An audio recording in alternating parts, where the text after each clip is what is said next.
Empezamos entonces. Muy buenas tardes a todos. Hoy es sábado 6 de marzo del 2021 y vamos a iniciar este evento, este acto de protesta organizado por las colegas que vamos a escuchar en los próximos 3 días. En particular, quiero agradecerle a Gaby Carrillo, que es la que contactó con la Facultad de Arquitectura de la UNAM para hacer sedes. Hace un año hicieron este evento en Oaxaca, en el Teatro Macedonio Alcalá, que fue un evento que tuvo mucho éxito y mucha repercusión, y la idea era repetirlo en la sede de la Facultad de Arquitectura de la UNAM.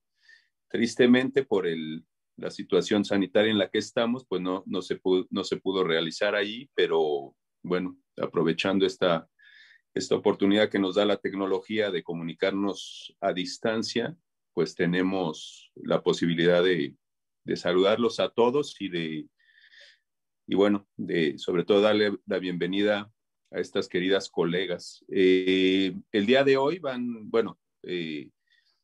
a hablar de Denise Arandia, que es, bueno, presidenta del Colegio de Arquitectos de Oaxaca, pero sobre todo coordinadora nacional de arquitectas de la Federación de Colegios de Arquitectos de la República Mexicana.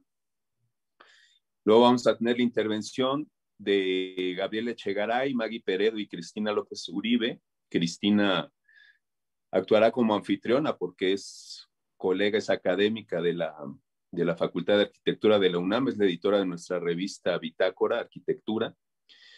Después, mañana, vamos a tener a Marcela González, a Andrea Soto, a Isadora Hastings y a Isha Ballesteros.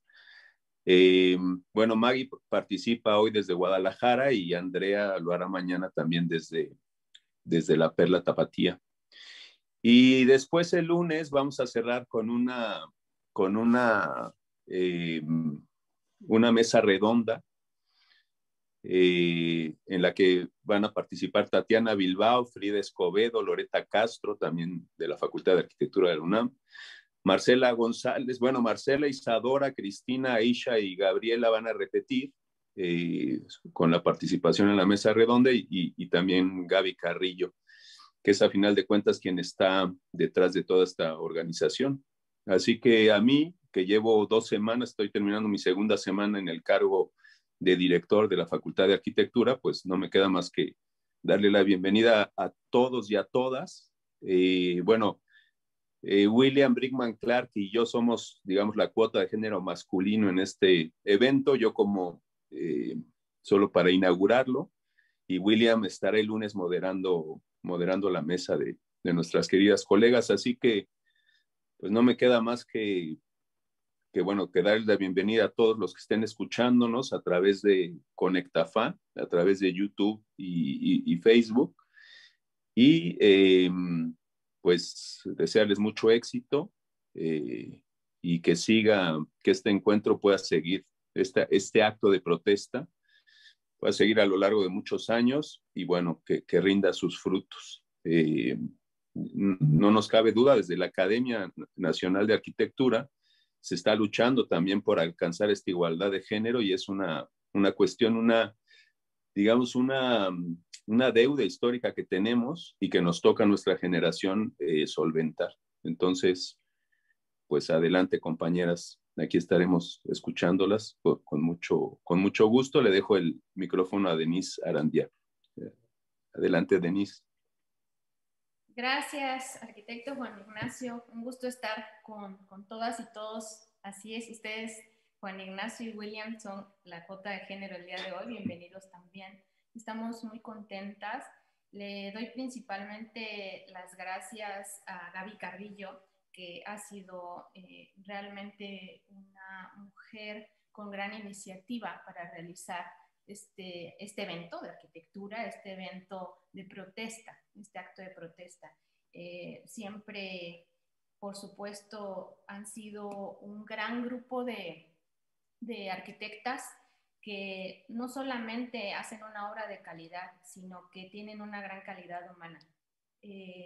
Siempre he pensado que la comunidad, la unión y las alianzas por un buen fin son las que hacen la diferencia, Y esta mañana, por supuesto, la Facultad de Arquitectura de la Universidad Nacional Autónoma de México, la Federación de Colegios de Arquitectos de la República Mexicana, a través de la Comisión Nacional Arquitectas FECAR, que me honro en coordinar, y por supuesto la parte medular de este evento, este extraordinario grupo de arquitectas a las que las caracteriza su calidad como profesionistas, pero que les comento, hoy demuestran su calidad humana al liderar esta iniciativa conjunta.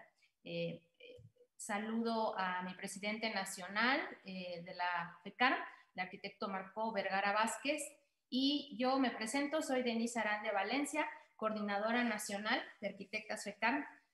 Todas y todos les damos a todos los presentes la más cordial bienvenida. El día de hoy comienza en su segunda edición este magnífico encuentro de arquitectura, acto de protesta, que ha sido un parteaguas en iniciativas dentro de nuestra profesión, en el que importantes voces femeninas de la arquitectura mexicana han alzado la voz sobre temas tan necesarios como la equidad de género, la arquitectura con enfoque social y ético, y todo lo que abona a que la arquitectura, como creadora inicial del hábitat humano, sea más creativa, sea más humanista y se cree con visión ética y equidad en todos los sentidos. Como Comisión Nacional Arquitectas FECAR, órgano de nuestra federación, que agrupamos arquitectos a lo largo y ancho de nuestro hermoso país, siempre tenemos la convicción de generar sinergias a favor de la buena práctica de la arquitectura y su aportación social, que es parte de este encuentro, de este acto de protesta. En lo particular, es una gran satisfacción formar parte de este magnífico encuentro, compartiendo con todos los presentes y sobre todo compartiendo la calidad de la arquitectura de las arquitectas que nos acompañan, pero sobre todo su perspectiva. Una perspectiva con la que se analiza el mundo que nos rodea es siempre lo que hace la gran diferencia. El sentido a través del cual tamizamos esa realidad de la que todos somos partes es lo que da la posibilidad de poder incidir en cambios positivos, porque las arquitectas que nos acompañan en estos 3 días de este encuentro se distinguen por lo que están haciendo, pero aún más se distinguen por lo que están siendo. Están siendo un factor de cambio, no solo para la arquitectura, sino para la sociedad misma. Siendo la arquitectura el gran habitáculo de la humanidad, es la gran oportunidad que tenemos de contribuir a nuestro entorno como arquitectos desde una visión global, pero con una perspectiva local y regional, siendo responsables de una mejor arquitectura que busque constantemente incidir sobre una mejor sociedad, siendo intrínsecamente contra la violencia, porque todos y todas debemos contribuir a evitar la violencia de cualquier tipo y sobre todo la violencia de género. Entonces, arquitectos y futuros arquitectos y toda la sociedad presente, disfrutemos de este encuentro, seamos todos partes del factor de cambio positivo que se necesita, que se tiene que activar y se tiene que activar ya. Les agradezco y sin más las dejo con nuestras ponentes. Voy a presentar a la primera de ellas. Una gran bienvenida.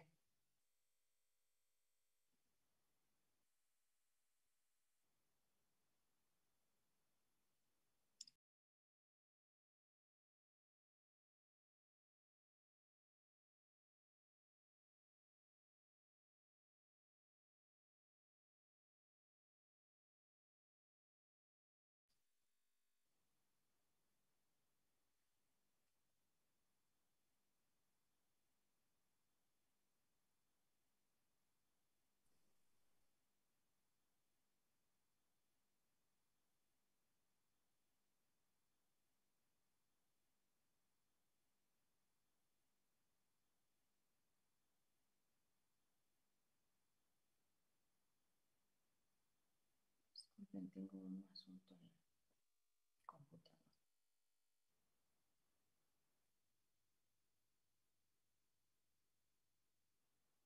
Una disculpa, tengo un asunto técnico.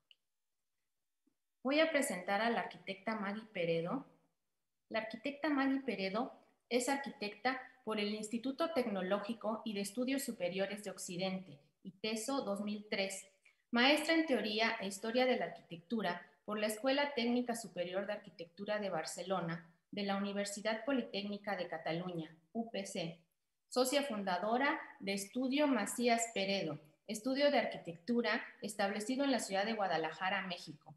Su trabajo de investigación con el tema Herbert Bayer y Matías Geritz, Nueva Monumentalidad en México, que explora la relación entre el arte y la arquitectura monumental, se ha presentado en diversos foros. Profesora de proyectos en el Instituto Tecnológico y de Estudios Superiores de Occidente, ITESO de Guadalajara 2010-2018. Miembro de la Academia Nacional de Arquitectura, capítulo Guadalajara. Ha sido premiada por The Architectural League of the New York con el galardón Emerging Voice 2014, ganadora del pabellón ECO 2013, finalista por el Illinois Institute of Technology College of Architecture en Chicago para el Mies Crown Hall America's Prize, así como el premio CEMEX 2018. Su primera monografía, Calmar el ruido, fue publicada en 2017 por la editorial Arquini. Su trabajo se ha exhibido en instituciones como el Palacio de Bellas Artes en la Ciudad de México, el Instituto Cultural Cabañas en Guadalajara, la Universidad Técnica en Lisboa, Portugal, en el Illinois Institute of Technology en Chicago, en Liga, Espacio para la Arquitectura 2015, en Mantua, Italia, en Venecia, Italia, y en el Museum of Modern Art de San Francisco. Ha ofrecido diversas conferencias y talleres en universidades y foros, tanto en México como en el extranjero. Entre las más destacadas, la Universidad de Columbia en Nueva York, la Universidad de Nuevo México en Albuquerque, la Universidad de Texas en Arlington, la Universidad de Washington en Seattle y en la Universidad de Rice en Houston, Estados Unidos. En la Universidad de Tokio, Japón, participa en el Pabellón de México, también en la Bienal de Venecia 2018 y en la muestra Diseñando México, Diseñando México, Architecture, Necesita Libertad en Mantov Architecture 2019. Finalista en el panorama de obras de la 11ª Bienal Iberoamericana de Arquitectura y Urbanismo, seleccionados para participar en el Pabellón de México en la Bienal de Venecia 2020. Le damos la más cordial bienvenida, arquitecta Maggie Peredo.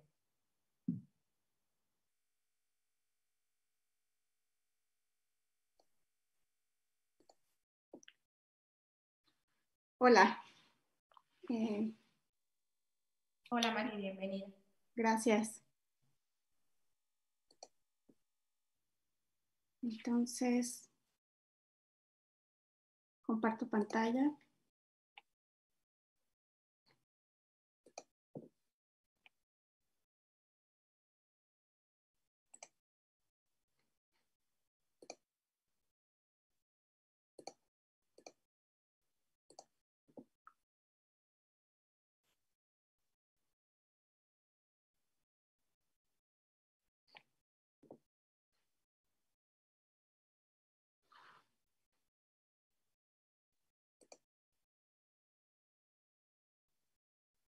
Creo que no me permite compartir mi pantalla. ¿Quieres verificar si va a arrancar Gabriela?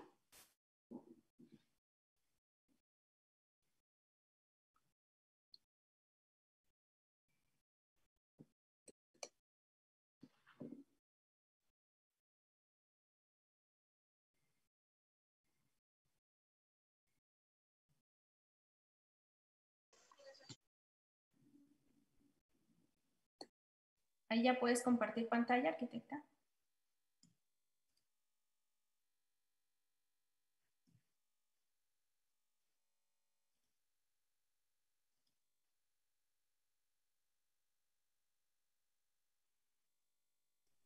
Sí, papi, deja ahí.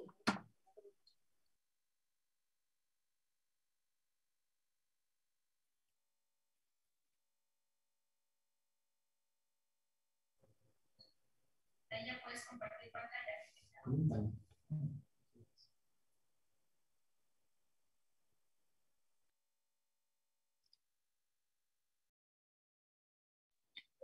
Hola, perdón mi intervención.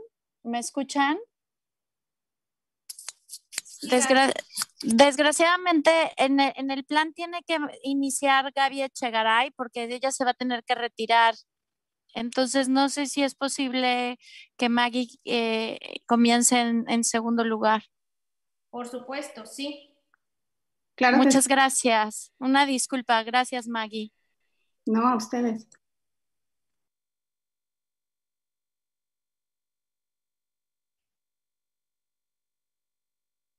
Ah, ya.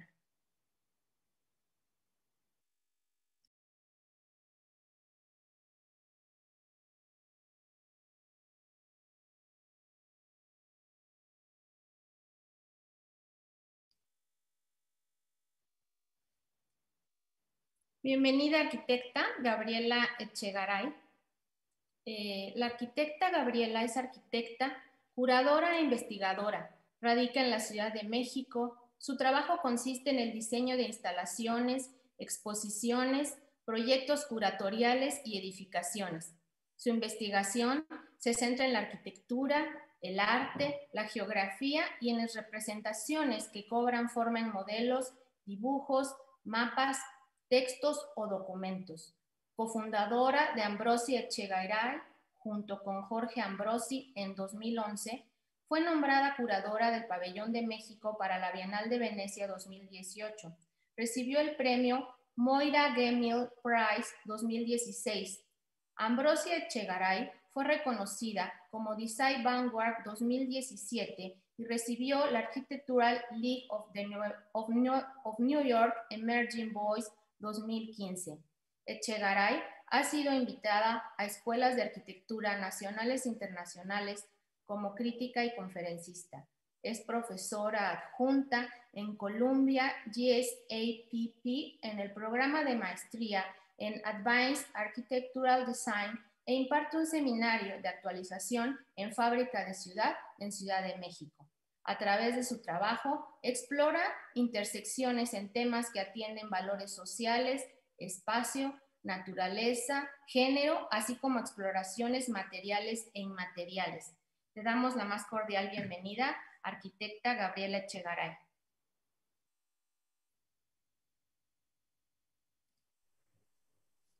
Hola, ¿qué tal? Buenas tardes. Gracias, Denise, por la introducción y qué pena que pareciera que hubo un cambio de horarios, pero pues al parecer así estaba escrito desde el inicio. Efectivamente estabas tú primero, pero no te veía en el Zoom y como me dijiste que no habías podido accesar, pero cordialmente bienvenida, arquitecta Gaby.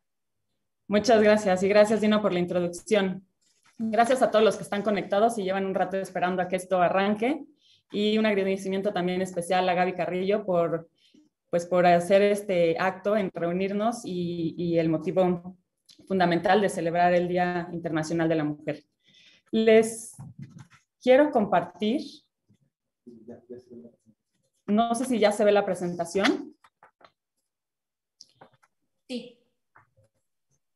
Ok. Hola, completa, por favor, arquitecta. Sí. El día de hoy les quiero compartir reflexiones sobre datos con respecto al cuerpo en relación con un lugar e invitarlos a imaginar cómo es que la arquitectura toca estas condiciones.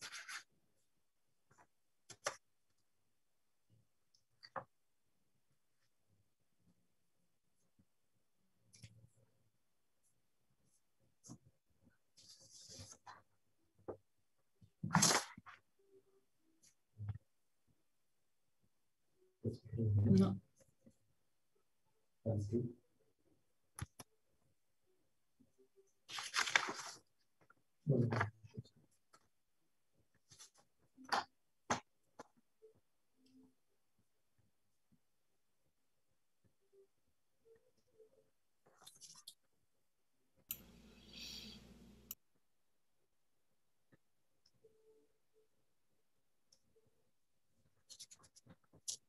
Ante la pregunta, parece ser que mi pantalla no se está compartiendo.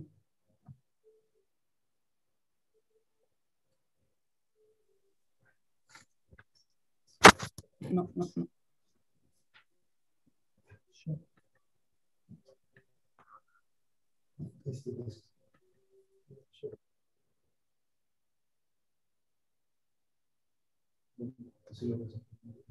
A mí sí me aparece en formato de presentación, pero en el YouTube no lo veo en formato de presentación. Ya lo estoy volviendo a conectar a ver si... Ahora sí. Ya se ve completa. Perfecto, gracias. Bueno, pues el día de hoy quería como compartir ciertas reflexiones con respecto al cuerpo y la arquitectura, cómo toca una relación importante. Y constantemente como arquitectos nos preguntamos o estamos entendiendo qué tiene que ver con lo público, qué tiene que ver con lo privado. Y ante la pregunta cómo nos desenvolvemos tanto en lo público como en lo privado, la respuesta que encontramos desenmascara distintas realidades y complicaciones a problemas que hemos construido vorazmente los seres humanos, realidades que afectan tanto ecologías como a sociedades. En una escala pequeña y cotidiana, podríamos decir que este escenario de la pandemia nos abre a ver otra perspectiva con respecto al cuerpo que cada una habita. Esta lente nos hace voltear a ver de una manera más consciente la relación de nuestro cuerpo con respecto a un lugar. Nos exige cuestionar cómo toma lugar nuestro cuerpo físicamente, cómo se relaciona con otros cuerpos, cuál es el espacio con el que el cuerpo se mueve, qué toca y qué no toca. Preguntas sencillas sobre cómo es que en la mesa de trabajo la arquitectura se relaciona con el cuerpo y el cuerpo se relaciona con la arquitectura desde una preocupación literal así como figurativa. Ocupar un lugar, tomar un lugar, vivir un lugar, ser parte de un lugar, pareciera ser una serie de preguntas o de acciones en lo individual. Sin embargo, el posicionamiento del cuerpo con un lugar abre un mundo de posibilidades que nos exige reconocer otra serie de interacciones, algunas visibles y muchas otras invisibles según el contexto. Al reconocer que nuestro cuerpo humano está conectado a otros cuerpos, cuerpos que conforman desde una sociedad, así como cuerpos con diferentes formas o usos como infraestructuras de paisaje, de comunicación, de infraestructura, de economía, ecologías, creencias, nos lleva consecuente y posiblemente con mayor relevancia a que nuestro cuerpo tiene una posibilidad de incidir en otro nivel y que va más allá de la condición del cuerpo físico. Esto significa que nuestra existencia está interconectada, por lo tanto es una coexistencia. Por ello, nuestras acciones tienen implicaciones con múltiples cuerpos. Dicho esto, es fundamental el reconocer que más allá de nuestro cuerpo y su relación con múltiples escalas e interconexiones, debemos reconocer nuestra prolongada existencia humana, ya que solo en esta relación es que seremos plenamente responsables de la acción que desarrollamos, tanto como arquitectas como ciudadanas cuando ocupamos o vivimos un lugar. Si volteamos a ver a la arquitectura,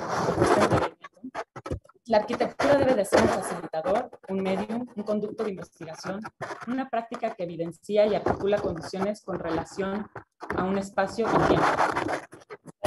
La arquitectura es una comprensión más profunda de nuestro entorno. Un medium que expresa y experimenta con las posibilidades materiales, sociales y tecnológicas.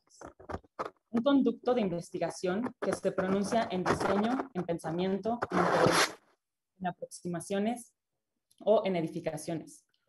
Una práctica que desenmascara un sinfín de interconexiones y vínculos por un bien mayor en lo político, en lo ecológico, en lo social y en lo cultural.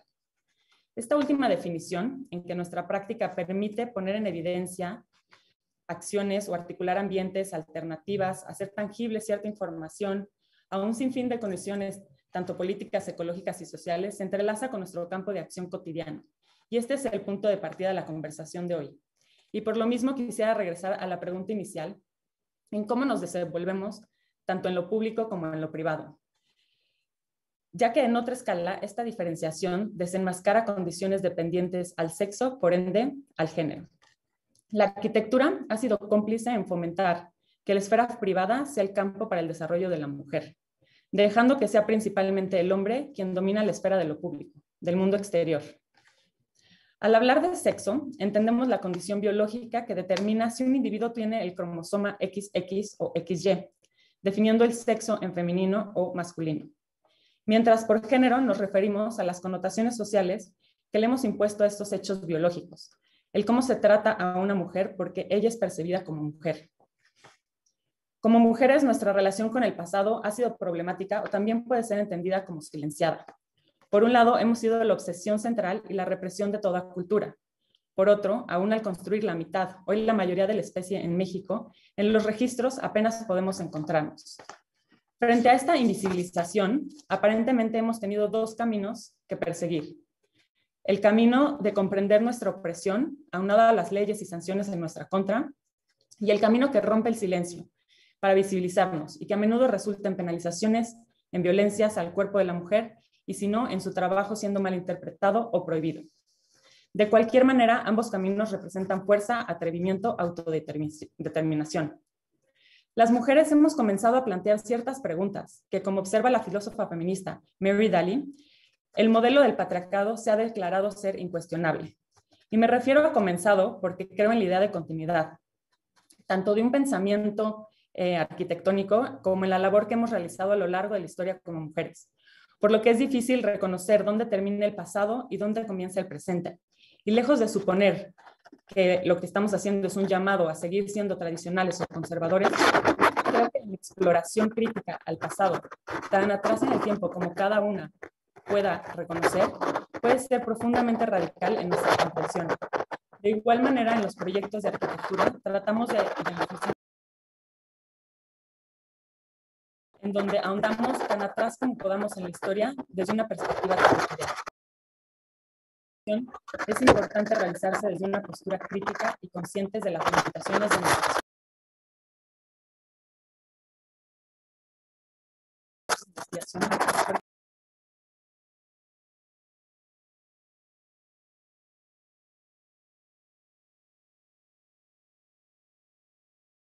Está contada a medias. Gaby, hay mucha interferencia.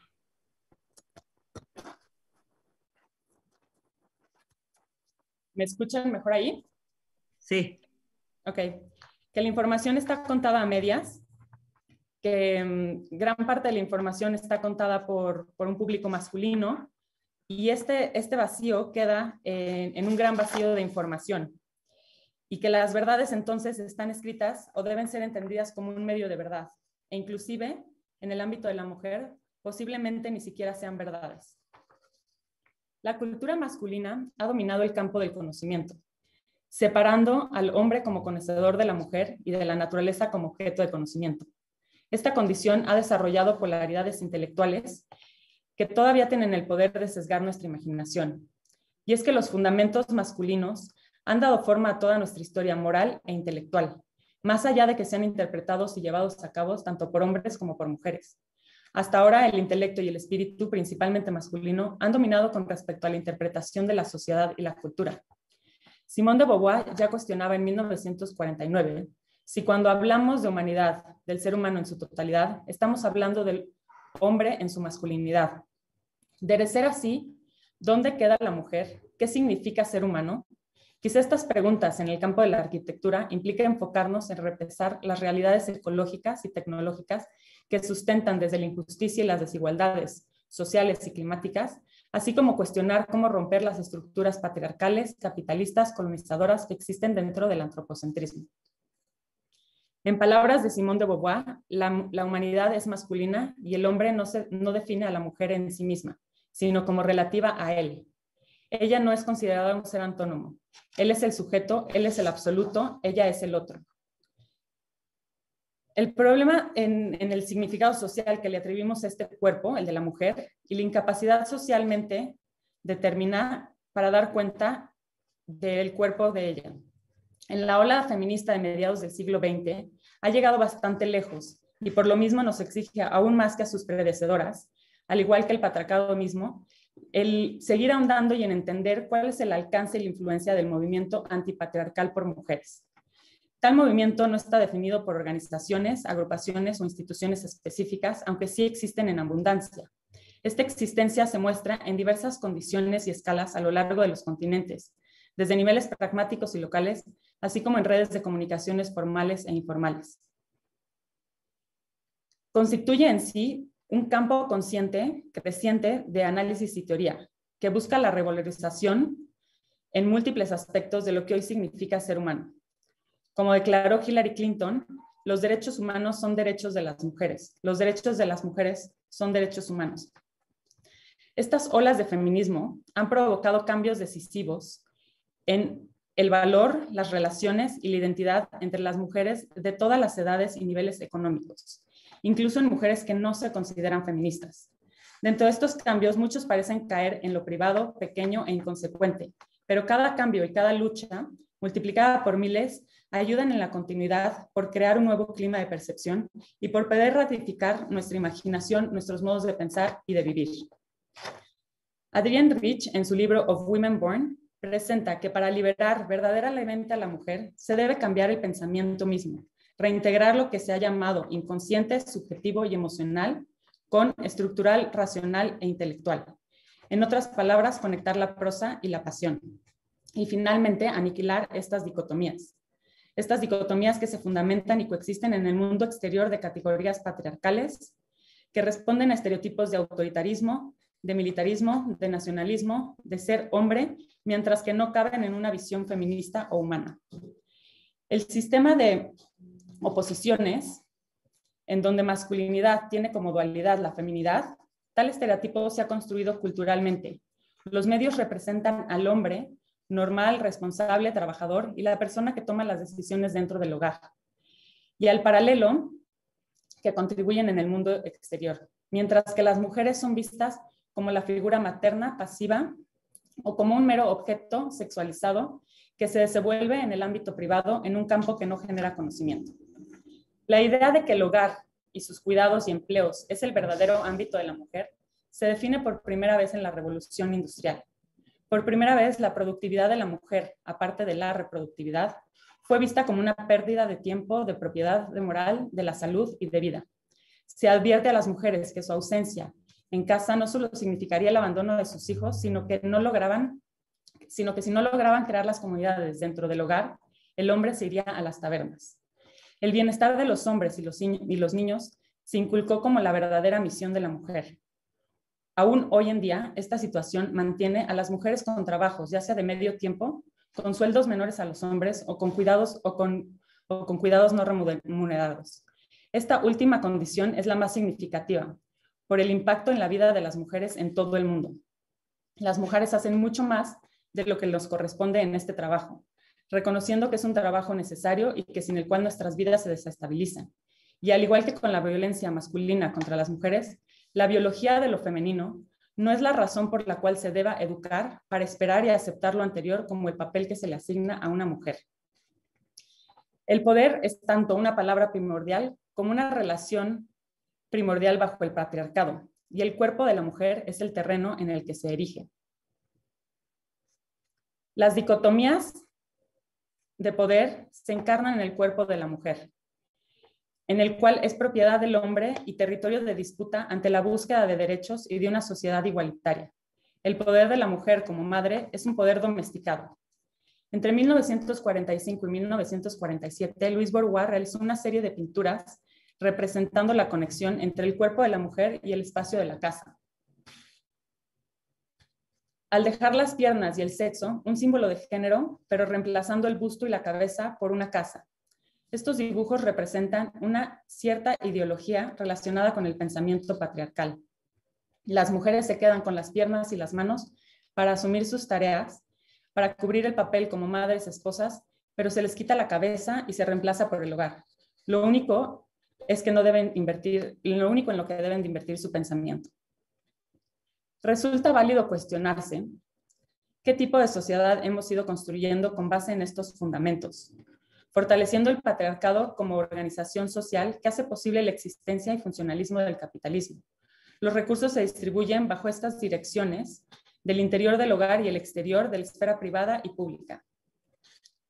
Una manera estratégica de abordar la invisibilización que hasta ahora han sufrido las mujeres históricamente relegadas a la esfera privada de la vida es precisamente desde cambios de paradigma, desde lo cotidiano y lo personal. Se puede actuar y cambiar la manera de percibir la división de esferas. Lejos de existir en la esfera privada, las mujeres podemos sintonizar con el poder y la vulnerabilidad, con relaciones privadas como públicas, porque para nosotros las dos son continuos, no polares. El rechazo al dualismo de las polaridades positivas, negativas, entre las que han tenido lugar la mayor parte de nuestra formación intelectual, han sido una corriente superior al pensamiento feminista. Y rechazándolos, reafirmamos la existencia de todos aquellos que a lo largo de la historia se han definido negativamente como mujeres, como poco masculinos, como los no blancos, los analfabetas, los invisibles, y que nos obliga a afrontar el problema de la dicotomía entre poder e impotencia. Probablemente hoy en día estas asociaciones no sean deliberadas, sino lo opuesto. Son un modelo de pensamiento que lleva miles de años y que por lo tanto no son repensados en sí. Más bien son un modo de no pensar, en que los hombres obvian y las mujeres no dicen nada. Para atender estas transformaciones desde la disciplina, es importante reposicionar la arquitectura como un esfuerzo colectivo e interdisciplinario, algo que esté en el corazón de la práctica feminista. Los feminismos plurales de hoy abarcan la equidad de género y la identidad sexual, y abarcan temas de raza, justicia social y cuidado, especialmente del planeta. El trabajo de las mujeres en la arquitectura estuvo relegado al diseño de cocinas o de espacios domésticos, que correspondían a la esfera que desempeñaban. Desde la práctica feminista se buscó abordar otras maneras de hacer arquitectura, entendiendo que el modelo que se venía reproduciendo, con especial énfasis desde la revolución industrial, nos ha legado a un planeta dañado, resaltando necesidades que tenemos que atender fuera de los espacios de lo doméstico. Resulta fundamental hacernos consciente del daño que hemos hecho y repensar cómo queremos construir y participar en lo que sigue. Buscar otra visión, tener sueños es fundamental. Así como es fundamental probar nuevas formas de vivir, dar lugar de manera seria a otras experimentaciones, respetar dichos esfuerzos incluso cuando estos fracasan. En este momento, la vida de la mayoría de las mujeres, tal como se les permite vivir, puede parecer ingenuo y poco indulgente el desarrollar utopías matriarcales, el pensar en que se les regresan las tecnologías a las mujeres, en que con respecto al cuerpo, en que sean entregadas a ellas la decisión de procrear o no procrear vida. Incluso el boicotear las instituciones patriarcales, los laboratorios, las bibliotecas, archivos que guardan y construyen la historia. Lo anterior no es fácil tener claridad para saber qué investigación, tecnología o cómo actuar, pero son vitales para el control de nuestros cuerpos. Nos resulta difícil reconocer la complejidad total y el significado político del cuerpo de la mujer en el espectro completo de poder e impotencia que ésta representa. Estoy convencida que hay modos de pensar que aún desconocemos. Adrienne Rich presenta que pensar es un proceso activo, fluido, expansivo, mientras la comprensión, el conocimiento son recapitulaciones de procesos pasados. Hoy tenemos que probar y ejercitar otras alternativas, exigir nuevos modelos de pensamiento, que exista la posibilidad de convertir nuestra fisicalidad en conocimiento y respeto. Para terminar, quisiera mostrar brevemente dos proyectos que ambos son intentos de replantear cómo la arquitectura puede ejercer y participar en perspectivas colectivas, interdisciplinarias y que trata de descentralizar al ser humano en la arquitectura. Murales del Territorio es la exposición que toma lugar en la Galería José Luis Benlliure. Hicimos uso de las piezas principales del Pabellón de Venecia, del Pabellón de México en la Bienal de Venecia. Por un lado, con el afán de traer estas representaciones a México y por otro lado, como una instalación que invitaba a un recorrido de introspección. Los murales principales en la Bienal de Venecia, representados en piedra, hacen alusión al arte muralista, como un grito y como un llamado en la arquitectura para voltear a ver el territorio. Comenzamos leyendo y representando información a escala del territorio, introduciéndonos en una región fértil y compleja, un territorio que vive las consecuencias de su diversidad e inconsistencias, y que a través de mapas intentamos comprender y acercarnos a una serie de vacíos.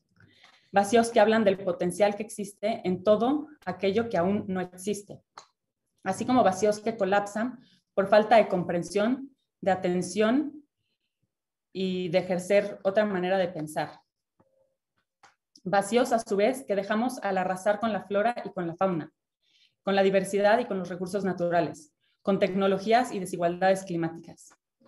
En la galería experimentamos con un juego de contención de espacios en que el visitante se percata de su cuerpo al adentrarse a la pieza. Una exposición abierta en la medida que puede, en la medida que depende de que la propia experiencia del visitante hace uso de sus sentidos y de ser percibida en su totalidad.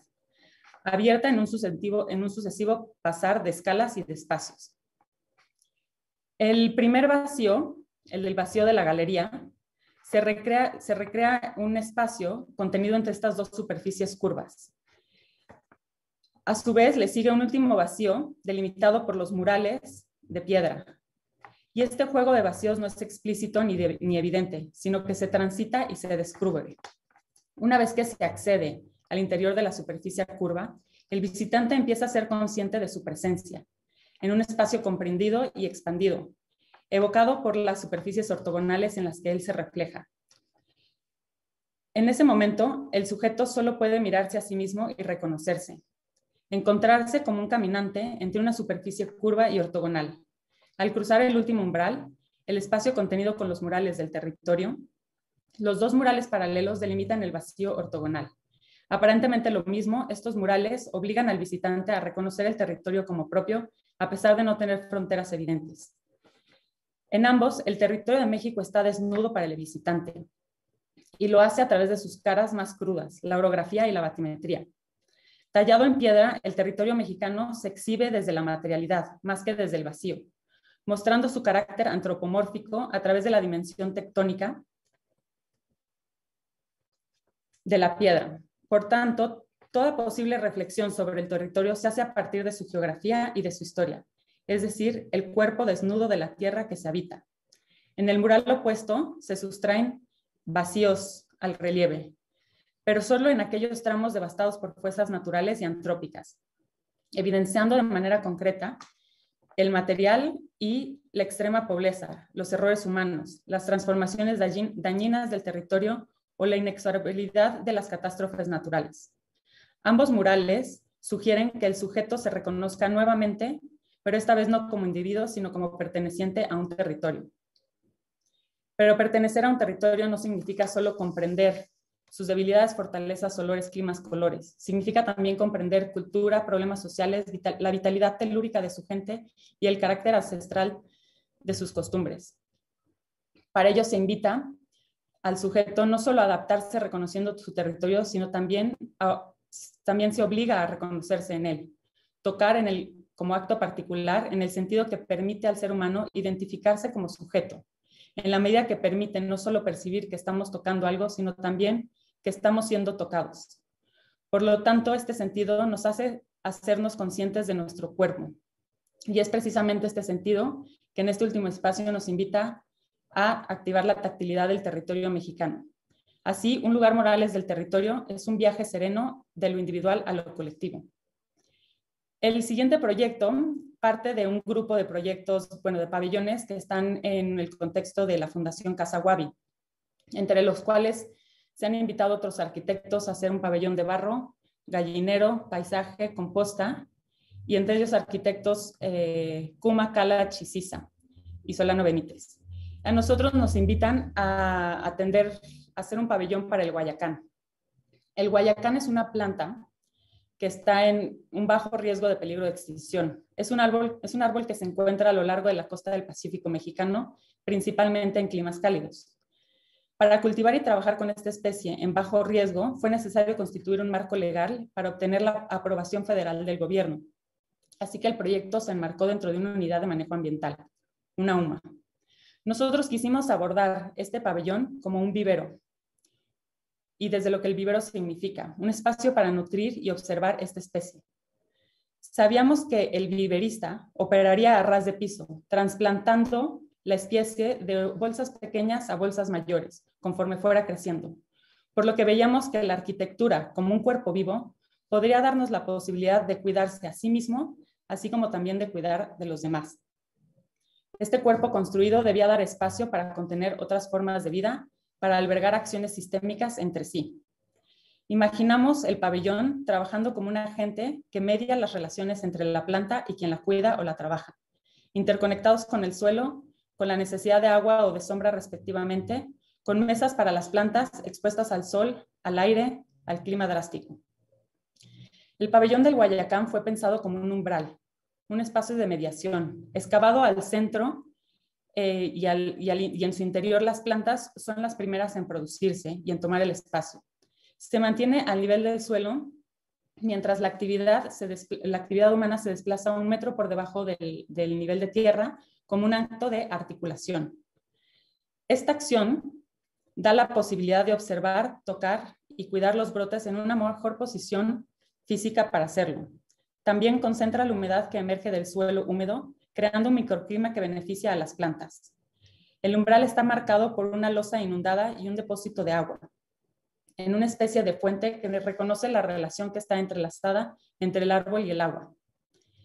También proporciona el único espacio de sombra para los trabajadores o las visitas, para contener este espacio para poder brindar un espacio de confort ante la sombra, un espacio que es visitado por niños en las excursiones a los distintos pabellones. El resto del espacio es solo para el sol, para el aire y para las camas y para las plantas a lo largo de las camas de plantación.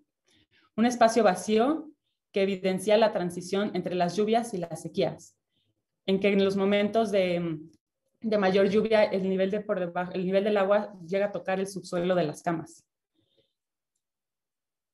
Este espacio para nosotros fue una invitación a considerar y a reflexionar sobre cómo abrazar la diversidad, sobre cómo pensar la arquitectura no solo para el ser humano.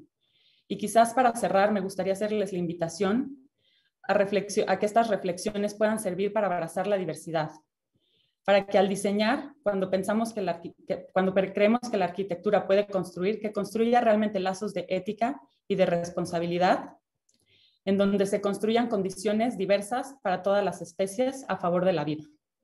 Muchísimas gracias.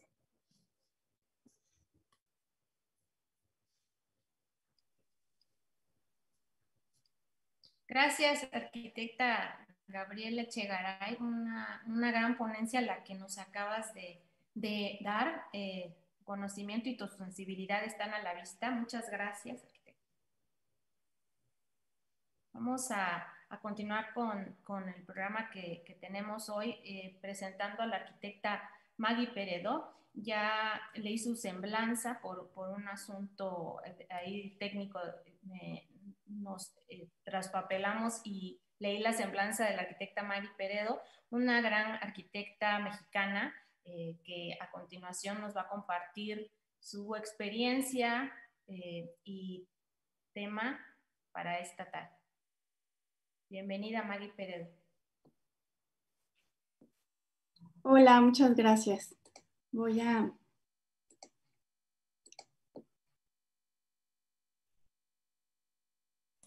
Ok. Creo que ya puedo compartir.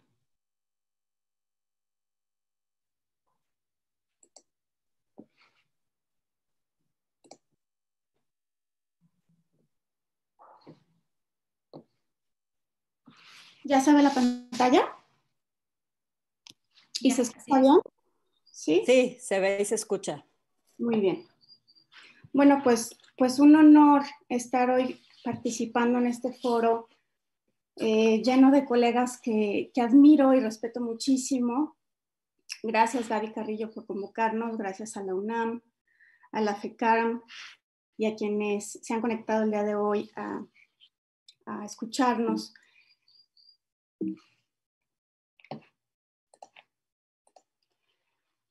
Sin duda estamos viviendo un momento en que estamos poniendo en crisis muchísimos temas en torno a cómo vivimos, nos desarrollamos, cómo cohabitamos, cómo percibimos el mundo. Y en este sentido me parece que debería ser importante tomar conciencia de quiénes somos para ver hacia dónde vamos, es decir, partir de quién soy genuinamente, qué me define, sin pretender ser otra cosa, entender de dónde venimos, es gran parte de lo que pienso que puedo aportar al estudio. Y en este buscar ser conscientes, porque miramos las cosas de cierta manera y por lo tanto entender qué es lo que hacemos, nuestro contexto, Guadalajara definitivamente ha sido una influencia fundamental. A diferencia de otras ciudades mexicanas, Guadalajara fue una ciudad creada en la llegada de los españoles, fue una colonia fundada por ellos. No existían asentamientos humanos previos, por lo que la arquitectura fue desde el inicio una cuestión de importación europea.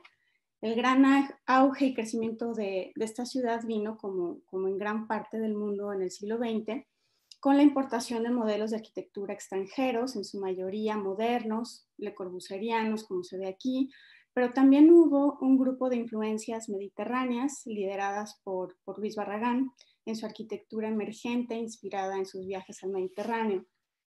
Pero en cualquiera de los dos casos, ambas arquitecturas se hicieron con los recursos y sistemas constructivos que habían disponibles y con procesos locales muy rudimentarios. Cualquiera que fuera el lenguaje de importación, la manera en cómo estas arquitecturas se construían era muy similar durante gran parte del siglo XX. Este tipo de arquitecturas para nosotros habían sido lo más común y familiar desde que éramos muy jóvenes. ¿Y cómo nos dimos cuenta de esto? Los profesores que más influencia tuvieron en nosotros cuando fuimos estudiantes y los primeros arquitectos con los que trabajamos eran los responsables directos no solo del diseño, sino también de la construcción de sus propios proyectos, como estos dos ejemplos de maestros muy importantes para nosotros, Sergio y Hugo, cuyas casas se hicieron a través de su propia dirección como constructores. Aprendimos de nuestros profesores que había una tradición en nuestra ciudad de estar directamente en el sitio cuidando la buena ejecución de las cosas. El arquitecto no solo está generando ideas, es el constructor responsable del proceso de construcción. Gran parte de la idea de la arquitectura en Guadalajara se basaba en esta idea del bien hacer, en este acompañamiento cuidadoso de lo que se construye, y eran sobre todo casas. Por lo tanto, iniciar una práctica independiente en esta ciudad años atrás nos obligó a ambos inevitablemente a construir nuestros proyectos iniciales. En muchos sentidos se sintió como si volviéramos a iniciar la universidad, ahora aprendiendo a construir. Uno de nuestros primeros encargos que hicimos con nuestro amigo Paco Gutiérrez fue convertir esta casa de los años 50 en oficinas para renta. Durante los trabajos de renovación nos dimos cuenta de que debajo de esta superficie blanca, moderna y abstracta, encontramos unos muros de ladrillo hechos a mano que estaban perfectamente bien ejecutados.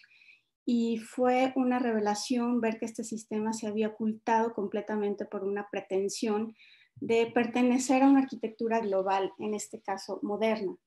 El valor no estaba detrás de lo bien que se había hecho, sino en pertenecer a un lenguaje aspiracional internacional. En esta revelación accidental sentimos que lo único que debíamos hacer era exponer este sistema tradicional como se ve a la derecha, porque encontramos un gran valor y belleza en esto. Pero lo importante fue darnos cuenta de que vivíamos en una ciudad de una larga tradición de artesanos, un lugar donde las posibilidades de construcción manual aún son viables y a un costo razonable, que teníamos una gran oportunidad detrás de esta relación directa con la obra. Nos permitimos reaccionar ante lo desconocido, pero también muchas veces experimentar, y también aprendimos a escuchar y a dejarnos asesorar. A partir de este momento, estoy convencida de que nuestro contexto toma un papel clave en nuestra práctica. Comenzamos a darnos cuenta de que esta relación con una fuerza laboral extraordinaria podría convertirse en una forma de hacer y comprender una arquitectura personal. Además de la idea de espacio, nos animaba la posibilidad de hacer proyectos que manifestaran esta conciencia de dónde somos y la idea del bien hacer, el bien ejecutar. Pensar que podíamos pensar desde el inicio un proyecto de ladrillo visto, especialmente horneado, de una medida especial para contener la estructura, un lujo artesanal que aún se puede hacer en Guadalajara. En estas primeras casas se sentía la necesidad de dejar algunos testimonios de esto. Aquí, por ejemplo, dejando ciertos ladrillos botados que sobresalían de las fachadas para mostrar que no son un revestimiento, sino que son parte de todo un sistema estructural portante a la vista. Y a lo mismo al interior con toda la estructura de madera, carpinterías y todos los oficios que iban trabajando con nosotros.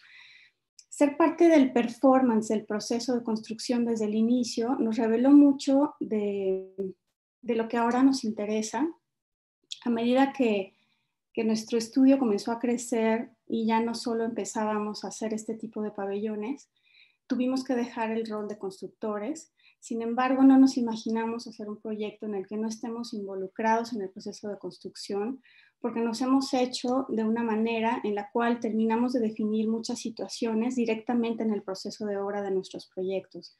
Nos hemos tal vez mal acostumbrado a eso.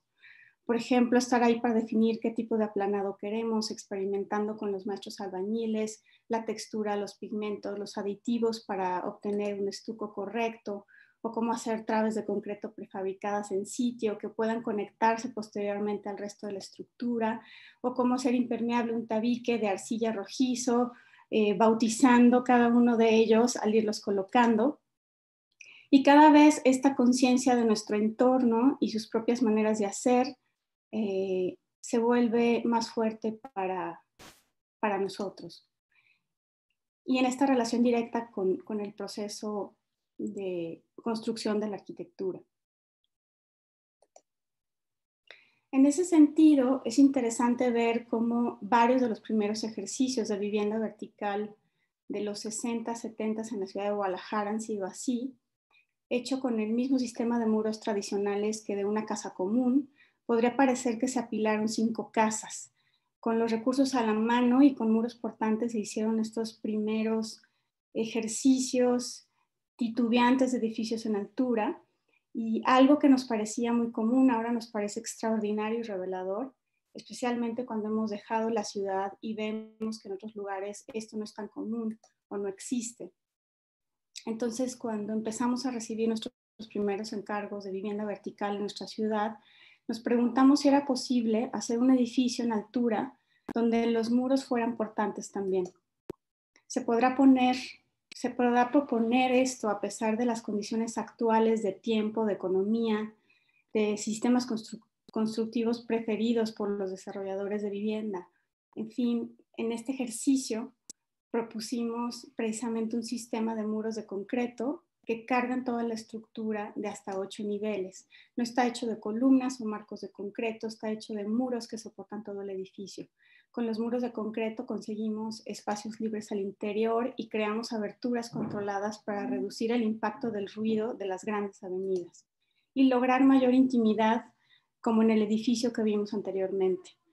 El muro es el que predomina e intenta poner de manifiesto cómo se han hecho las cosas en Guadalajara. Muros que en este otro edificio se desintegran en estos arcos al llegar a planta baja para transmitir su carga a los sótanos que están debajo en elementos columna. Y que se encuentra muy cercano a una de las zonas con más tradición de la escuela tapatía de los años 30 y 40. La intención de haber hecho este collage de la Casa Fara de Rafael Urzúa, repetida, nos plantea la pregunta crítica de cómo pudiéramos llevar la idea de domesticidad ahora también desde la configuración del espacio interior.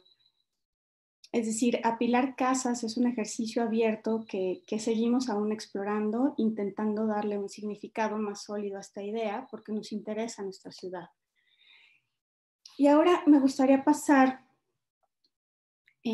a otra manera de cómo hemos aprendido a interpretar nuestro contexto. El contexto más amplio no solo ha sido comprender la ciudad de la que partimos, sino que también nos ha interesado mucho entender el contexto mexicano en general, especialmente a través de otros que se acercaron a nuestro territorio desde fuera. Para Salvador y para mí, siempre para ambos siempre ha sido importante o siempre hemos tenido un interés común, sincero, por lo primitivo y lo vernáculo, que nos sigue cautivando hasta ahora. Y ese gusto lo compartimos con estos 2 artistas alemanes que se convirtieron en temas de investigación de nuestras tesis de maestría en Barcelona. Del lado izquierdo, Josef Albers, famoso profesor de la Bauhaus, y a la derecha, Matthias Geritz, quien, como sabemos, vino a vivir a México y a través de él se introdujeron algunos principios de las vanguardias de las escuelas europeas en la arquitectura de México. Ambos están en las pirámides de Teotihuacán y de ellos aprendimos una extraordinaria capacidad de análisis y síntesis de destilar y abstraer lo que veían con un ojo riguroso.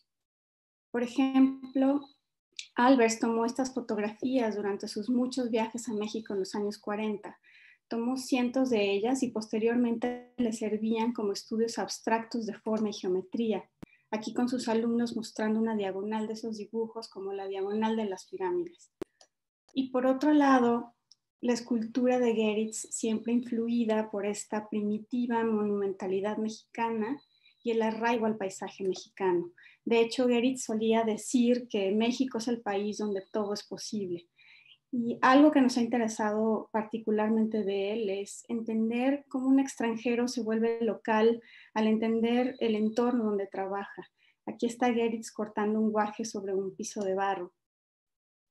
Esta imagen de la izquierda es de las pocas obras de arquitectura que Geritz realizó en nuestro país, seguramente por muchos conocido, el Museo Experimental del Eco en la Ciudad de México, un manifiesto de arquitectura contra la postura racionalista de los años 50, lo que él llamó arquitectura emocional, por lo que todos los muros del museo son diagonales que nunca llegan a 90 grados.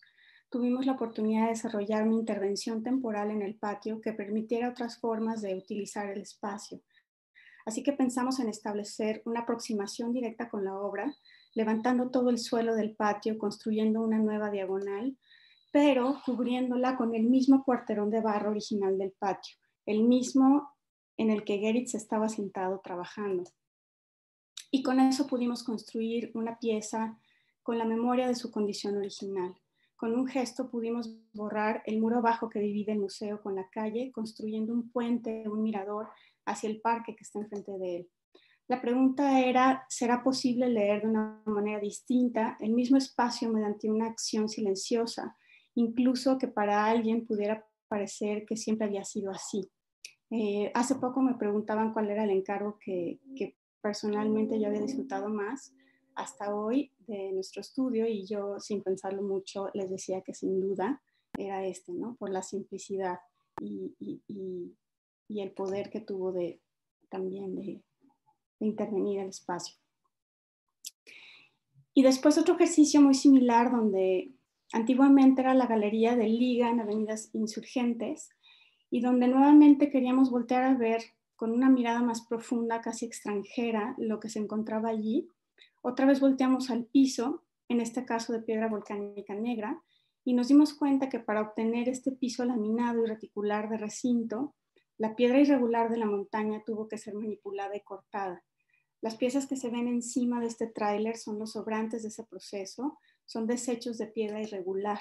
Trajimos a la pequeña galería 33 toneladas de esos sobrantes, y con eso reconstruimos la galería llenando casi la totalidad del espacio con material volcánico, dejando únicamente una concavidad pequeña, manifestando y celebrando el esfuerzo que hace posible este trabajo de apilamiento.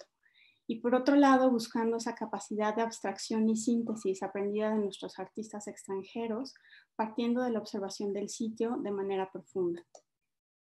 Como nos pasó también en San Luis Potosí, una zona industrial y minera muy importante del país, donde nos encontramos con varias ruinas industriales y pueblos fantasma en las afueras de la ciudad, como el que vemos aquí llamado Cerro de San Pedro.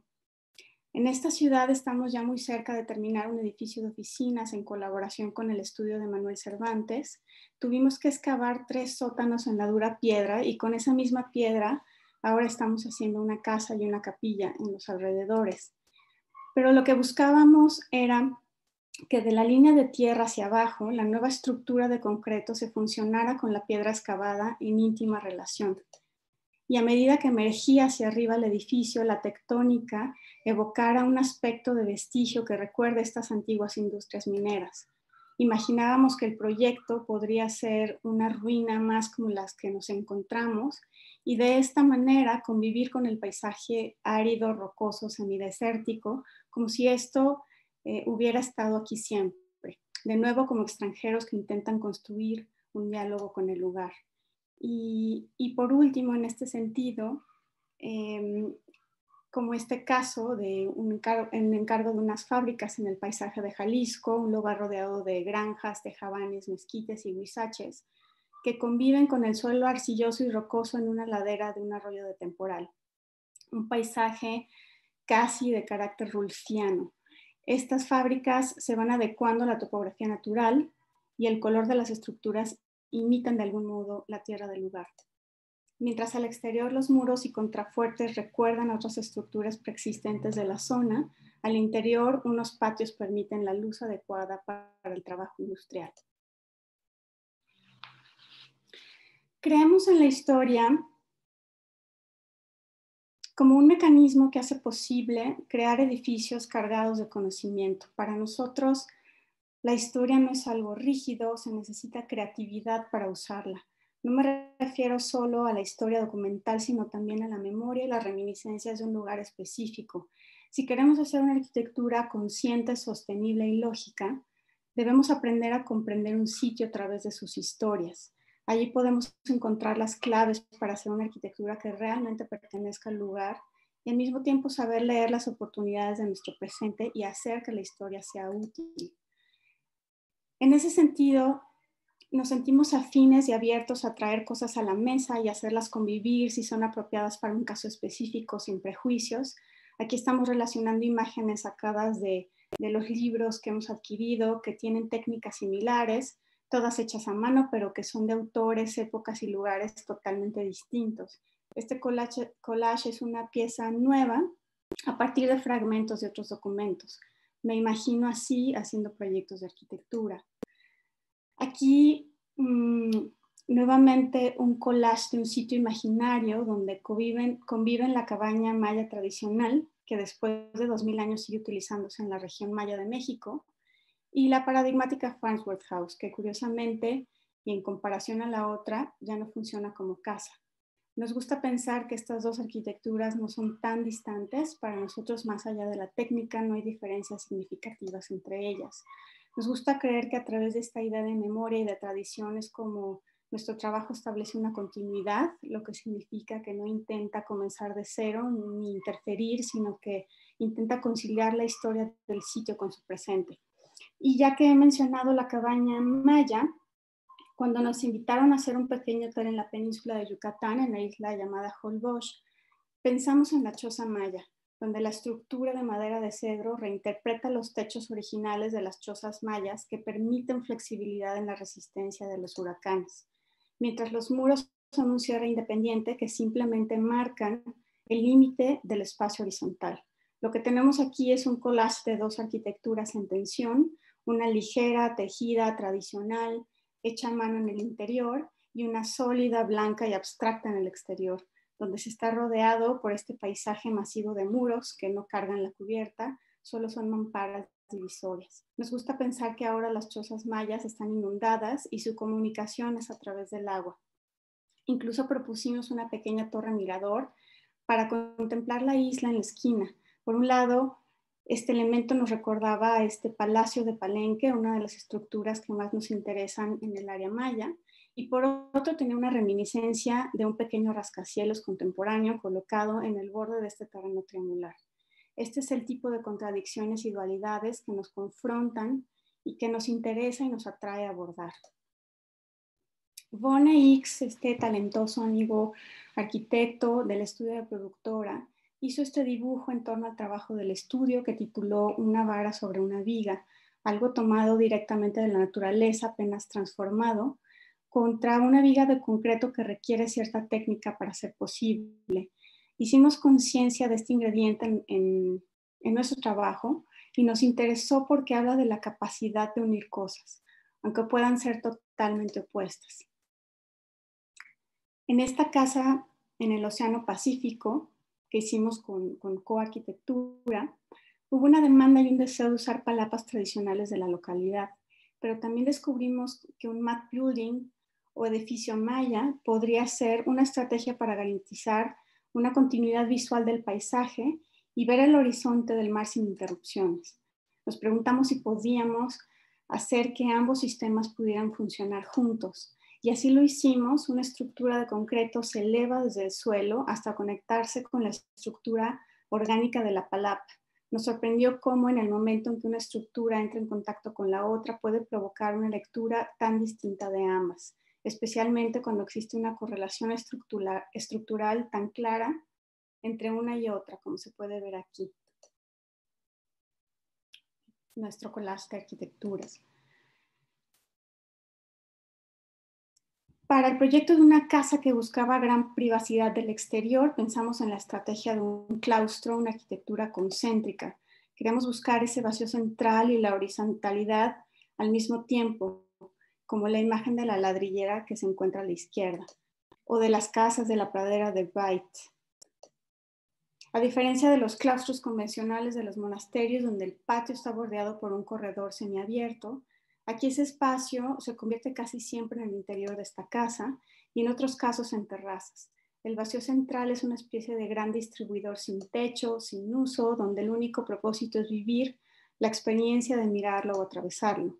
Y es así como construimos ideas, partiendo de fragmentos del pasado y de las coexistencias, de las cosas que vemos que nos interesan, que aplicamos y adaptamos. A veces tienen que ver con el sistema constructivo, a veces con el espacio, con el sitio o con el lenguaje específico. En contraste con el rigor que exige la construcción y la buena ejecución en la arquitectura, creemos que a la hora de imaginar uno tiene que saber desprenderse de eso. Joseph Ketlas dice que el juego no es una actividad irreflexiva, es una operación que debe realizarse de manera concienzuda. Los juegos tienen reglas, pero también creemos que el buen jugador, el que realmente disfruta del juego, una vez que conoce las reglas, nunca vuelve a pensar en ellas. Este es un avión de barro hecho a mano que compramos en un mercado en Perú. Nos gusta porque aunque tiene la forma de un avión, no vuela, solo representa la idea de volar. Vemos la marca de Air France, pero también banderas peruanas y peruanos nativos a bordo. Es un juguete, pero es frágil y pesado. Entre todas estas contradicciones, la idea seria de un avión se convierte en un objeto de juego. Nos gusta pensar que quien lo hizo también jugaba y usaba cierta cantidad de espontaneidad y libertad, y que nosotros podemos hacer también aviones de barro.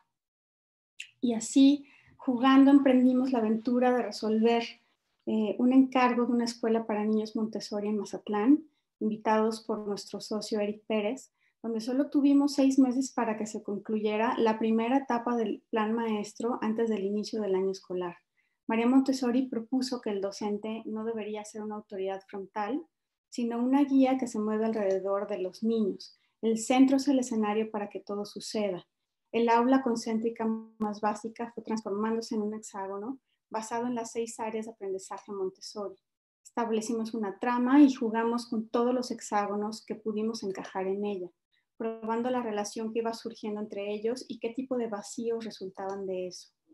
Pensamos que la filosofía detrás del edificio era más relevante que el edificio mismo. El proyecto era solo el escenario para que esto sucediera. Establecimos un cuerpo interno como espacio interior y uno externo que crearía un espacio intermedio y una circulación cubierta, hasta que establecimos nuestro plan maestro. La segunda capa de estos edificios independientes fue clave para el proyecto, primero porque nos permitió relacionarnos con los niños de una manera diferente. Queríamos desafiar la idea de cruzar de un espacio a otro a través de una perforación especial para ellos y para los maestros, una que dé idea de escala, pero también que cuestione las convenciones que los niños tienen sobre la forma de una puerta o una ventana, porque deberían ser cuadrados o rectángulos. Y en segundo lugar, porque a través de perforaciones controladas podíamos presurizar el viento, provocar enfriamiento y lidiar con las altas temperaturas de Mazatlán. La escuela está llena de rincones, pasajes, espacios de todo tipo para que los niños decidan qué hacer con ellos y puedan jugar por todos lados.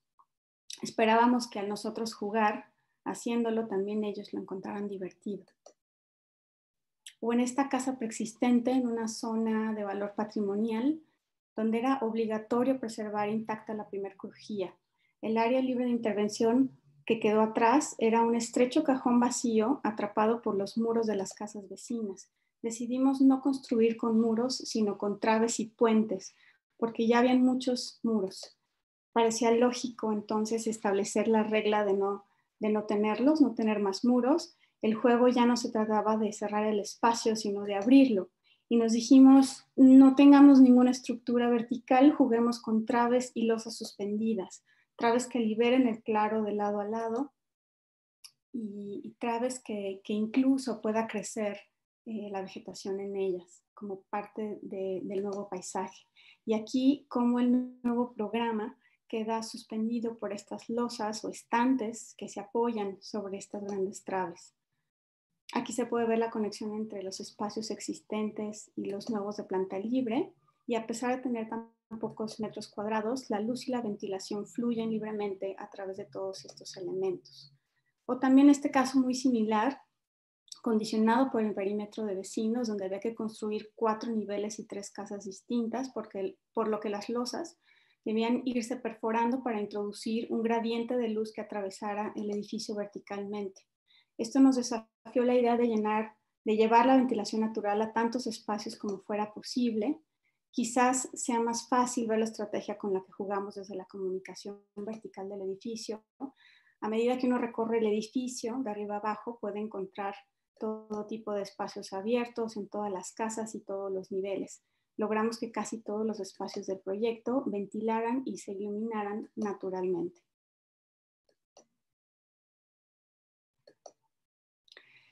Y por último, ya para cerrar, creemos que la arquitectura debe celebrar la vida y los eventos que tienen lugar en ella. No importa qué tipo de actividades o acontecimientos, para nosotros siempre será una oportunidad de construir un escenario que los promueva, espacios que propicien distintas actividades e imaginar que las personas puedan apropiarse de estos espacios y también decidir qué hacer con ellos.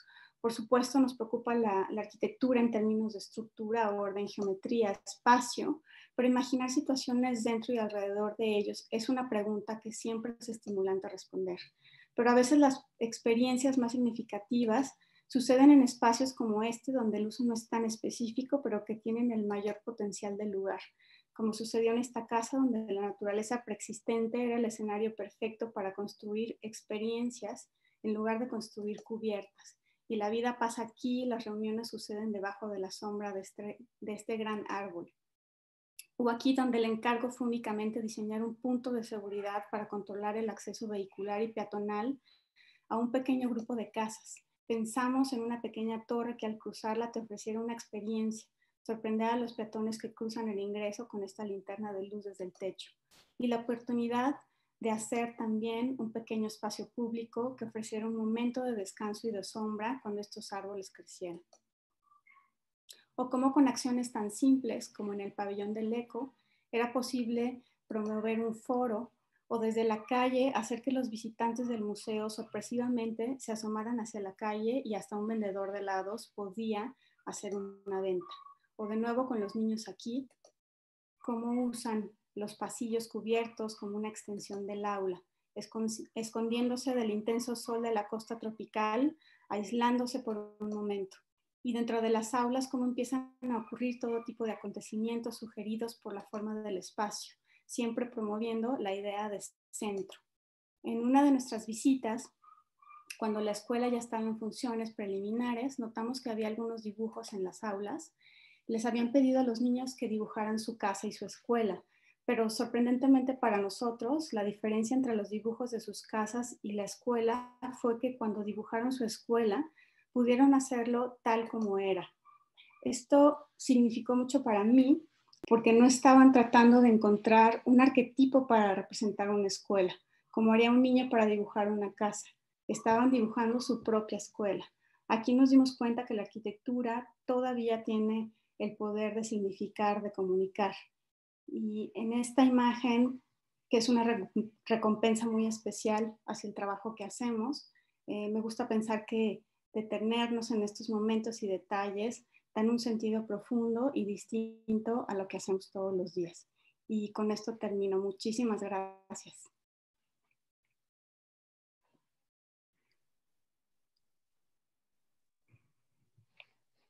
Gracias, arquitecta Maggie Peredo, por la ponencia que nos acabas de compartir la tarde de hoy. Una ponencia de una arquitectura muy sensible al entorno, muy sensible a todo el bagaje cultural del que estamos hablando la tarde de hoy.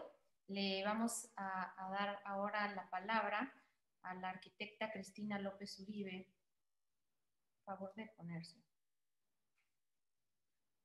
Cristina López Uribe es especialista en la historia de la arquitectura mexicana del siglo XX. Se graduó como arquitecta en la Universidad Nacional Autónoma de México y tiene una maestría en arte, arquitectura y ciudad por la Universidad Politécnica de Cataluña, Barcelona, donde actualmente es candidata a doctora en Teoría e Historia de la Arquitectura. Es miembro del Laboratorio Editorial de Arquitectura y profesora de Historia de la Arquitectura en la Facultad de Arquitectura de la UNAM, donde además funge como editora en jefe de la revista Bitácora Arquitectura. Fue editora, junto con Salvador Lizárraga, del libro Habitar CU, 60 años, UNAM 2014, y autora de un ensayo en el catálogo Designing California and Mexico, 1915-1985, Found in Translation, LACMA 2017, entre otras publicaciones. Apoyó a los curadores del MoMA en la preparación del material de México para la exposición Latin America in Construction, Architecture 1955-1980, y trabajó como asesora para la exposición Found in Translation, Design in California and Mexico, 1915-1985, en el Museo LACMA. Demos la más cordial bienvenida a la arquitecta Cristina López Uribe. Hola, buenas tardes a todos. Voy a compartir pantalla. Quisiera comenzar un poco recordando que esto es un acto de protesta y un poco hablando de la naturaleza del evento, ¿no? Esto es un acto de protesta ¿por qué? Por la violencia de género, cercanos a la fecha 8 de marzo. Proponemos este acto. ¿De qué forma? Hablando, escuchando a las voces femeninas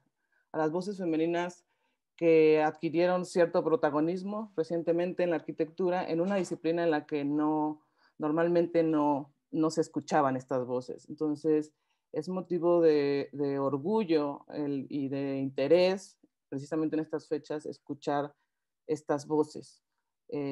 A lo largo de estas sesiones vamos a escuchar muchas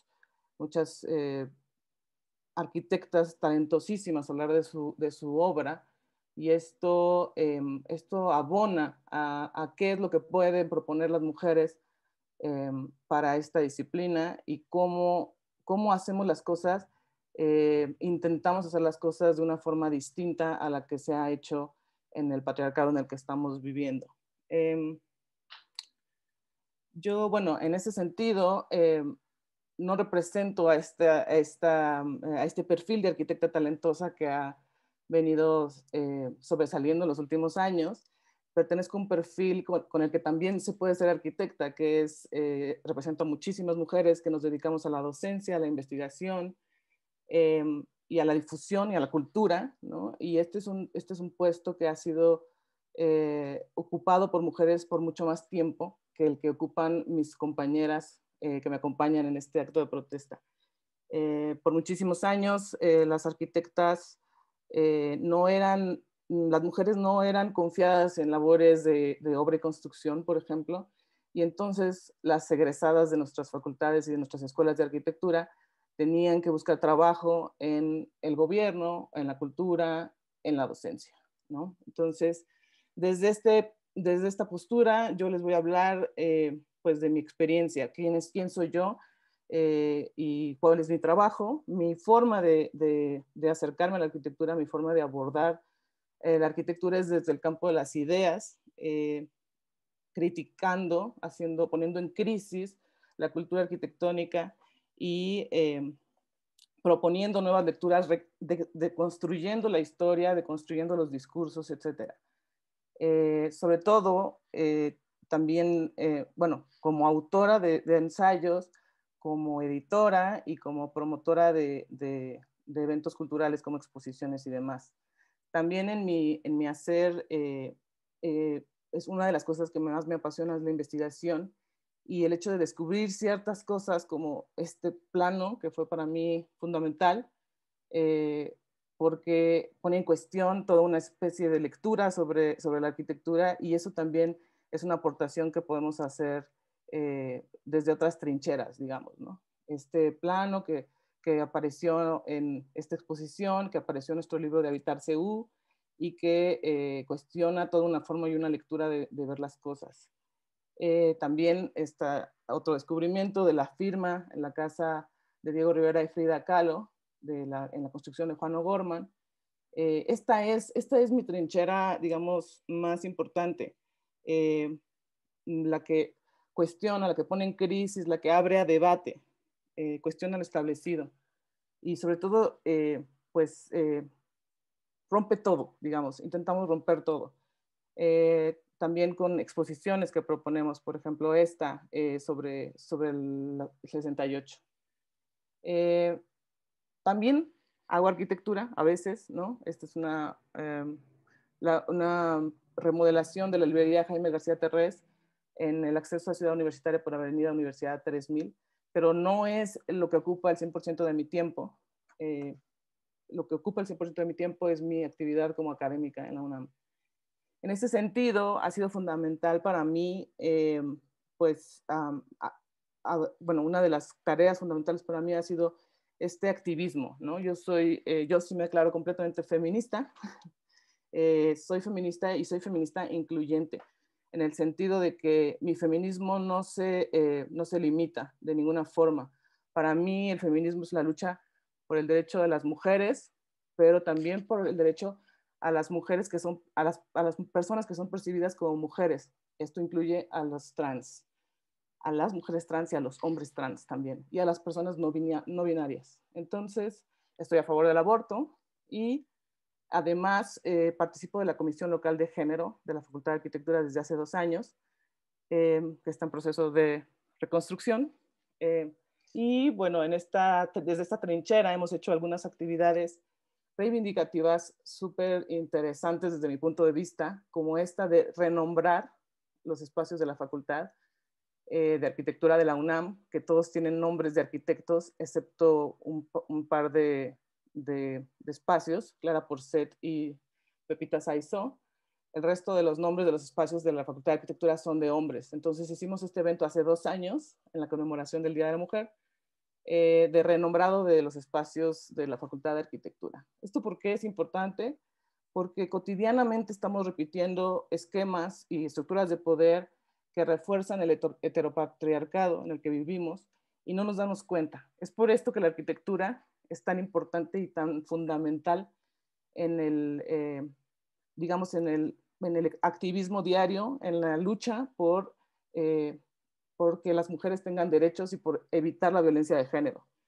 Entonces, esto fue una de las cosas más interesantes que hemos hecho, el renombrado de los espacios. Aquí incluso encontramos que en la remodelación de la Facultad de Arquitectura y Restauración de sus edificios estaba trabajando una mujer albañil, ¿no? Entonces, fue sumamente simbólica esta foto de la derecha, porque el renombrado del taller lo hace la mujer albañil, ¿no? Una figura que tradicionalmente ha sido completamente de hombres y que ya empezamos poco a poco a ocupar las mujeres.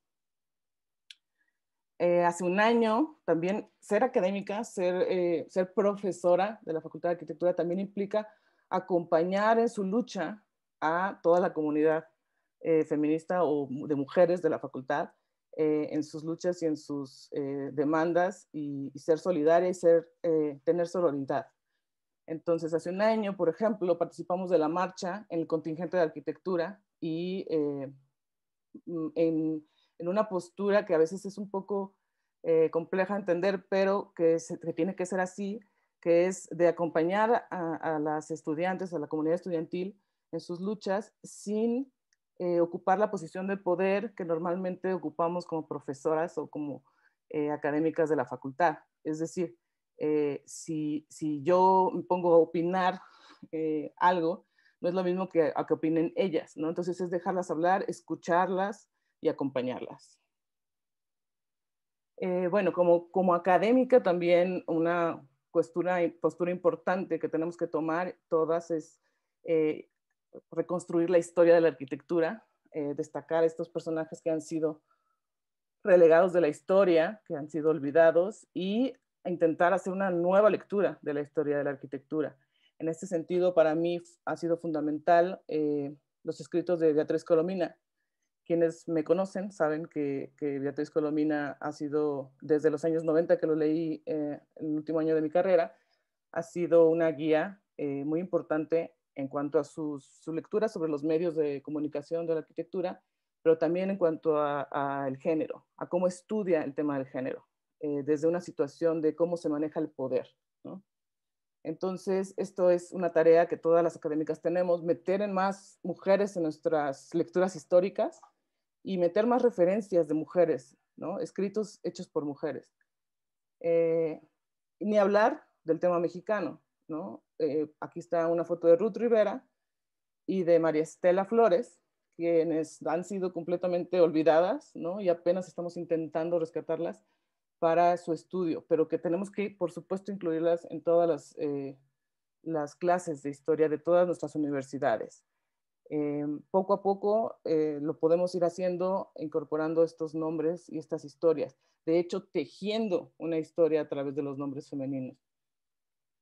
Precisamente este es un ejemplo clarísimo de dos mujeres que no, digamos, no sobresalieron como sus compañeros varones en el sentido de haber construido muchos edificios y haberlos firmado con su nombre, pero sobresalieron de todas formas.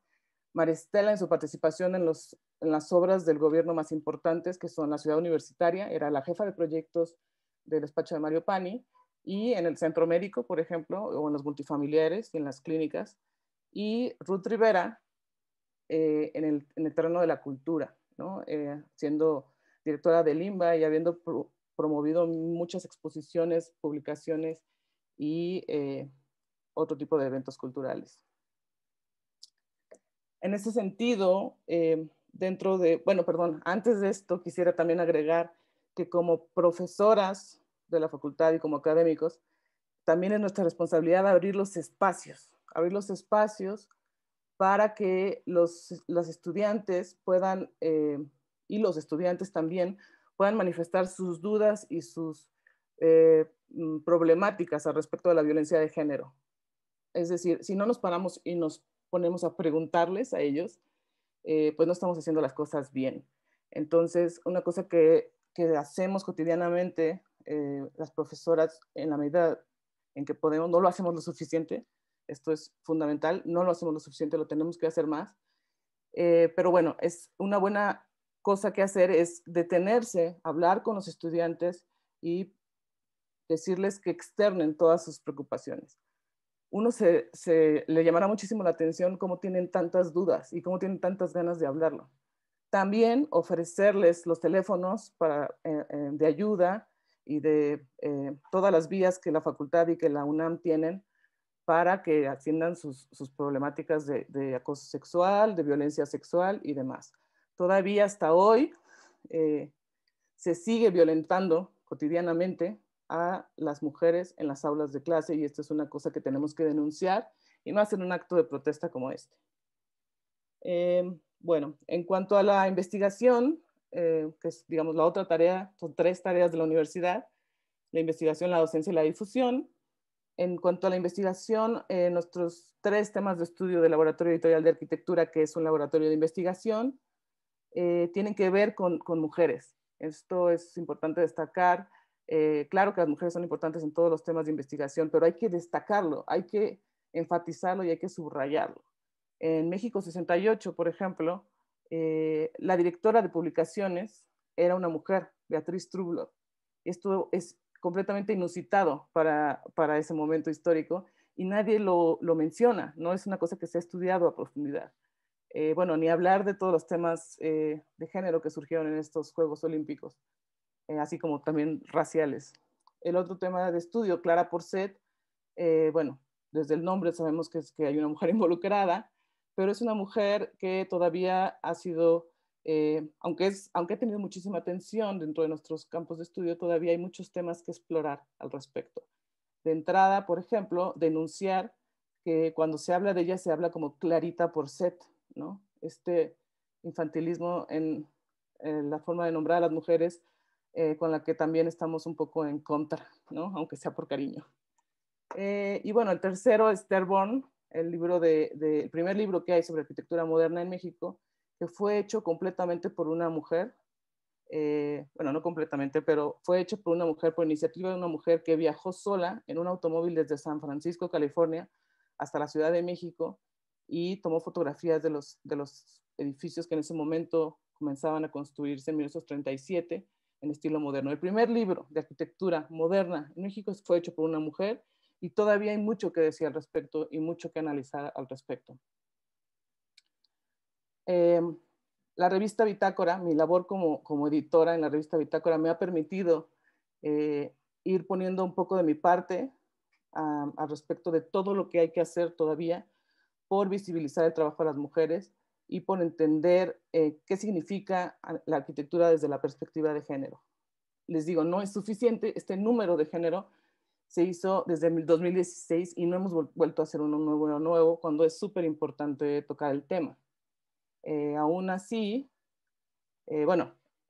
destacar que cuando hemos tenido la oportunidad de hablar sobre este tema, lo hemos hecho sin miedo y muy abiertamente, ¿no? Denunciando cómo es posible que en la revista de Mario Pani se pudiera poner un texto como este, hablando de la primera mujer que se titulaba.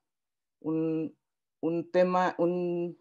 texto que habla de que hay temas femeninos y temas masculinos para desarrollar en la carrera de arquitectura. En esto quiero establecer muy claramente que estoy completamente en contra de esta forma binaria de ver las cosas. No hay temas femeninos y temas masculinos. Bueno, hemos hecho cosas importantes en temas de género en la revista. Por ejemplo, publicar la traducción de este texto fundamental de Hilde Heinen, una mujer cuyos textos también han sido muy importantes para los estudios de género.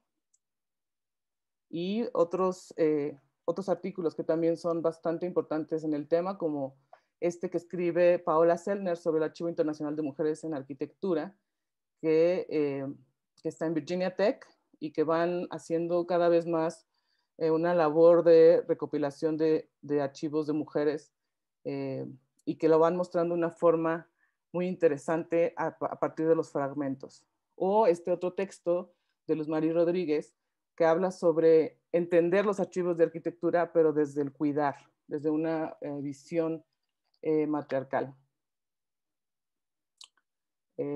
O destacar estas obras hechas por mujeres, estos urbanismos populares que hay en nuestro país, que son generalmente organizados por mujeres, impulsados por mujeres y mantenidos por mujeres, o el arte queer chicano.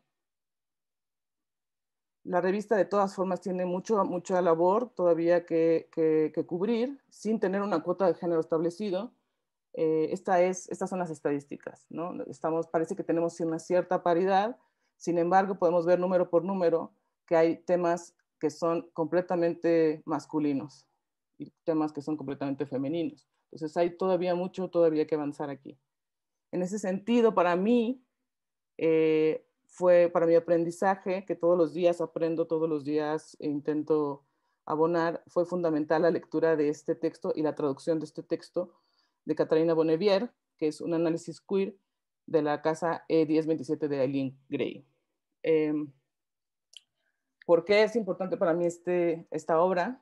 Porque es una forma de entender a un personaje que no es binario, tiene una sexualidad ambigua, una sexualidad cambiante, queer, dirían algunos, y una arquitectura que también es queer, una arquitectura que no es una arquitectura hecha para mujeres o una arquitectura de diseño de mujeres para mujeres, sino que es una arquitectura que es sexualmente abierta, ¿no? Tiene un género abierto, cambiante, y que va jugando con las normas, estas normas que nos condicionan cotidianamente hacia una cierta inclinación, por ejemplo, el uso de los baños con género, ¿no? Baño de mujeres, baño de hombres, y que son sumamente ofensivos para la comunidad transexual, se revierten en este tipo de arquitecturas en las que nada está definido, todo está abierto. Y poco a poco, con ligeras variaciones, van rompiendo las normas que nos van ahogando cada vez en una visión heteropatriarcal, sin darnos cuenta. Es un poco como el lenguaje. El uso del lenguaje incluyente no es un capricho y no es una... eso, no es un capricho, no es una tontería. El uso del lenguaje incluyente permite a las personas entender que tu postura va a ser abierta hacia su forma de ser y de entender el género. No quiere decir que tengamos que ser súper excesivos con eso todo el tiempo. No quiere decir que vayamos a modificar los estándares de la lengua, pero poco a poco, la lengua es un ente dinámico que poco a poco va a ir reflejando cómo vamos a ir reaccionando a pues estas aperturas nuevas hacia otras formas y otras identidades y otras formas de entender el mundo. En este sentido, pues yo quiero celebrar que mis compañeras arquitectas y que todas en cada una de nuestras trincheras adquiríamos cierto protagonismo, e invitarlas también a que propongamos formas de hacer las cosas distintas. Apoyar más un diseño desde el cuidado y apoyar más un diseño que es una colaboración entre muchas personas y no el trabajo de una estrella como lo hicieron los superstars arquitectos varones a lo largo del siglo XX y que hemos visto como es una posición completamente falsa.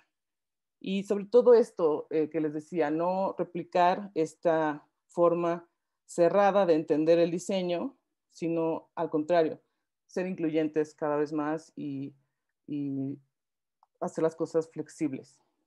Y bueno, creo que quizás me faltan muchas otras cosas que decir. Como decía Dino, soy un poco una parte de la escuela que las recibe con los brazos abiertos y pues celebrar su trabajo y felicitarlas muchísimo. Gracias.